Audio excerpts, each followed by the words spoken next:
confronting their past, abuse survivors reveal their harrowing stories for the first time.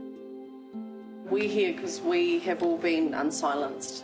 I wanted to be the one to start talking so they can see that I'm, opening up. They're role models speaking out and stepping into the spotlight. Letting all that hurt out and just turning it into happiness. An intimate look at a unique kaupapa that's breaking the cycle of sexual abuse and domestic violence. We want the message to get out there and be like, if we can do it, you can do it. Our stories might not be exactly the same, but you're not alone.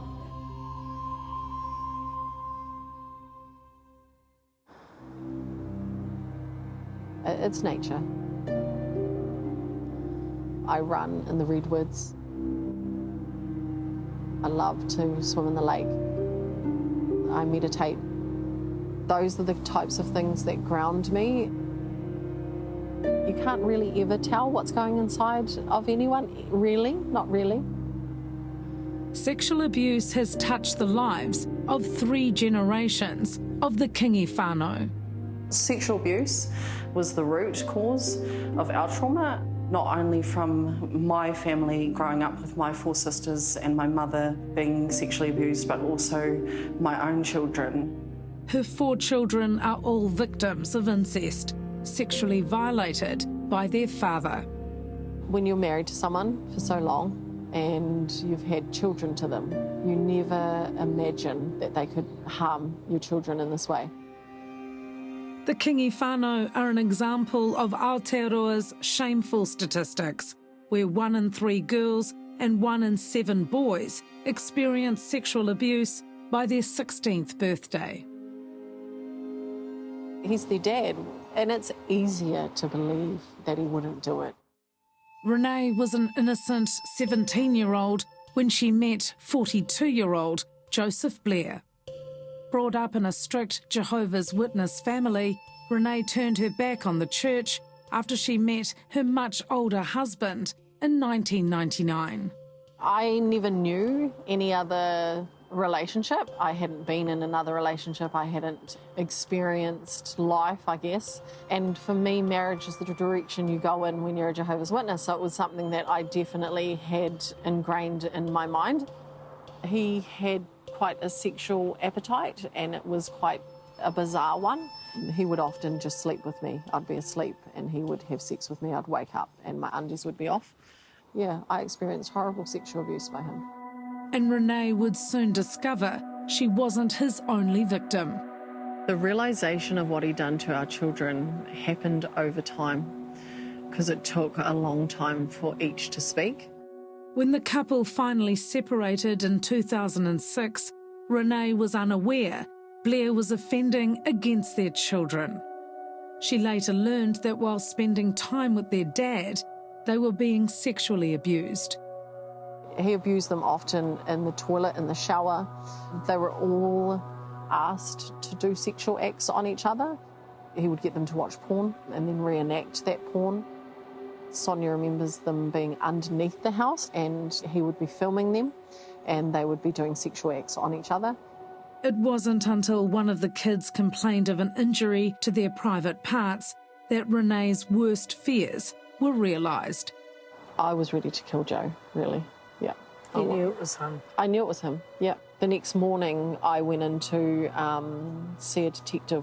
I remember him saying, you know, what's the current arrangement? And I said, well, it'll be week on, week off, so this is our week. He said, can you make up a story where you're going away or somewhere till we sort of sort it?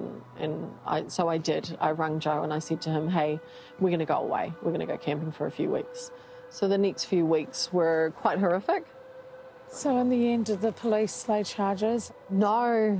Unfortunately, when Oranga Tamariki stepped in, the information that they got wasn't sufficient enough, so it was put, they said to me it's not closed, but it's put to the side. Blair never had to face the allegations made against him.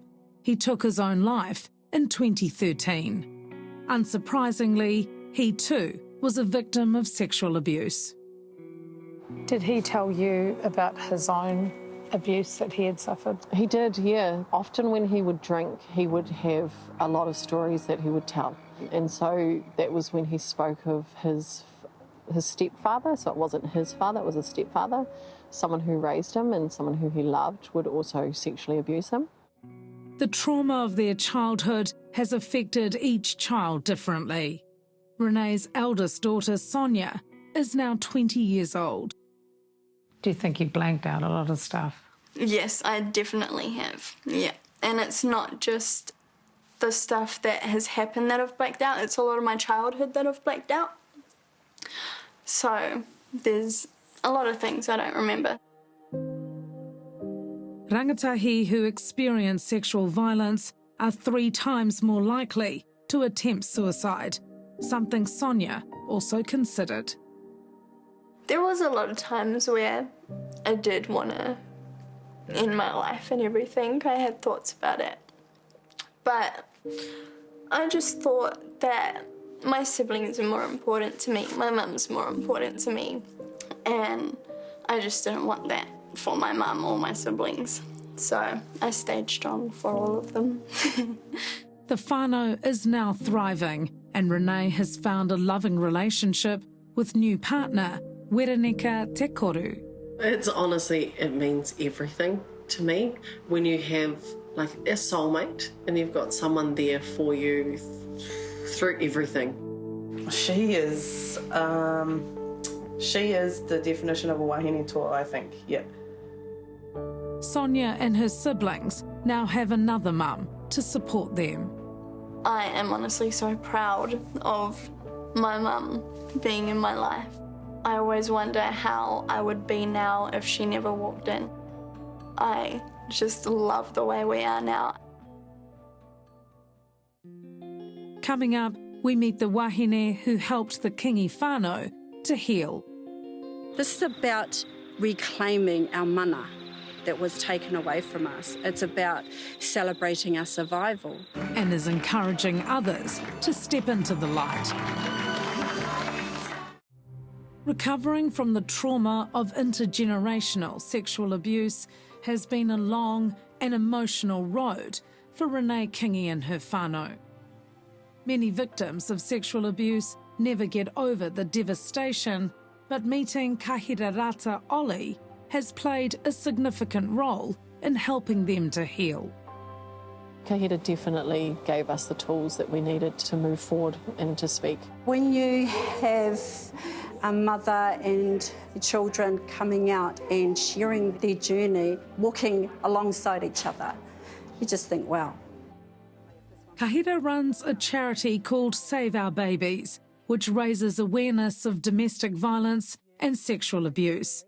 Through her work, she's taught Renee and her whānau the importance of sharing their story. When I first met her right from the beginning, I told her my story and I hadn't told anyone. She is the one who got me talking. She's the one who got me talking to my own children and having family meetings. Family meetings for us were so important. That's where all of the stuff started to come out over time. As part of her charity, Kahira's created a collection of portraits entitled Unsilenced. Behind the covers are the images of abuse survivors bearing their souls. Each tells a different story, and Kahira says it's about reclaiming their mana. I see beauty. I see beauty. I see survivor. I see free. I see unsilenced. Kahira organised the intimate photo sessions and has worked with all of the participants. We've got whānau that are 50 plus that bedal, and that was a very empowering moment to be able to be present there. So I'm the lucky one. I'm the lucky one. I get to be a part of all these stories and journeys. Kahira also took part in the photo shoot and invited our camera along to capture the moment. Yeah, let your legs dangle up. How could I not go out there and do that? And they've come to me and they've been able to bear it all, and then I'm going to be all like, can't do this, you know. For me, that would be a slap in the face to them.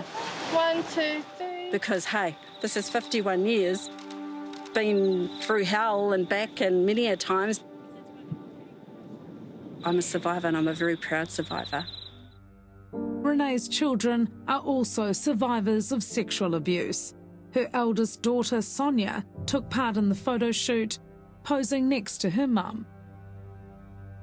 I definitely didn't want her doing it alone. If my mum's going to go and do it, I won't let her do it by herself. I'll always be there for her. It felt good. I wasn't really feeling confident at the time, so I did just go in bras and undies. But now that I look back at it, I do regret not going full out like my mum did. Kahira has found their bravery to bear all remarkable. She's created an environment for survivors to make them feel at ease. My niece was our photographer, and she's been our photographer for this whole photo shoot. And she's very talented as well. She comes from a place of no also. And so you can feel comfortable where you know you're not being judged, because we've been judged all our lives, eh? And so it's very important for me to bring people into that space where our whānau are going to feel safe. And it's not just wahine who are taking part. There's more reluctance from male survivors to share their abuse stories, making Hami Hita's portrait with his partner truly inspirational. What were you scared about? I was ashamed. You know, I don't want people to know what I went through. It's something that I wished I could just close my eyes and not remember anything. But then, if I'm going to be quiet and be embarrassed, then how am I going to help, you know, the younger generation in my family? The 38-year-old kept the abuse he suffered a secret for most of his life. I'm the only one in my whānau that is this far and is speaking about it. And that's what gave me the mana to carry on and be a part of this kaupapa. And when you see them, you know, all tense and you can feel them shaking, you can see them shaking and they're quivering, and you can see the tears sitting there, and then you can see that they're gradually, you know, all these things are breaking down. You're like, I was a part of that. We've broken a chain, we've broken a cycle. Breaking down their barriers and sharing their experiences as a whānau has been life-changing for Renee and her kids. We definitely come together as a family. It's the only way that we can really cope to get through. As sad as it is, it brought a familiar feeling, and we were able to, from that trauma, pull ourselves to a better space together. Having endured abuse from a young age, Renee has not only managed to rebuild her life, she's now helping to better the lives of others. She's in the final stages of setting up a 12-unit homeless shelter in Rotorua. I've been working with our whānau for 3 years now, within Rotorua and Tauranga, and I've noticed the gaps. All of those missing pieces, I sort of just put them together and thought, right, let's give this a go. So this is one of the completed rooms. It's about working with our homeless whānau, getting them through the emergency into the transitional, but really focusing on that transitional period so that when they move into their final home, that they're able to remain in that space. What does that mean to you to have this and be this next start for you? It's a lifelong dream, yeah. For our entire family, it's not just myself. We've all worked through a journey and we've got to this space together. And tonight, in front of their loved ones, is a celebration of how far they've come. But can we remember, whilst each of them are coming on stage, the life they have lived before tonight? Renee and her children, along with other survivors, are taking part in Unsilenced, a charity fashion show organised by Kahira. Having bared their souls in the photo shoot, they're now taking centre stage and setting themselves free. For Sonia, it's about making a stand for rangatahi who have endured an abusive childhood. Is there something that you'd like to say to them? Yeah. Remember that there's always someone out there who will talk to you and listen to your story. They'll help you to uplift yourself and find who you are as a person. The event a testament to the resilience and courage of all abuse survivors.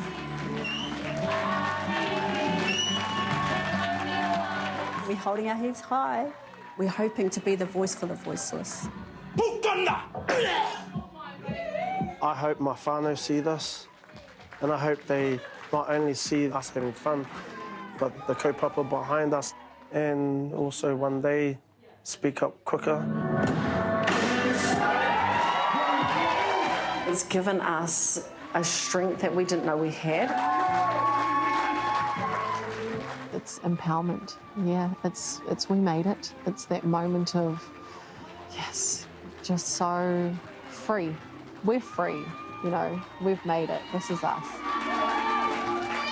These survivors silenced no more.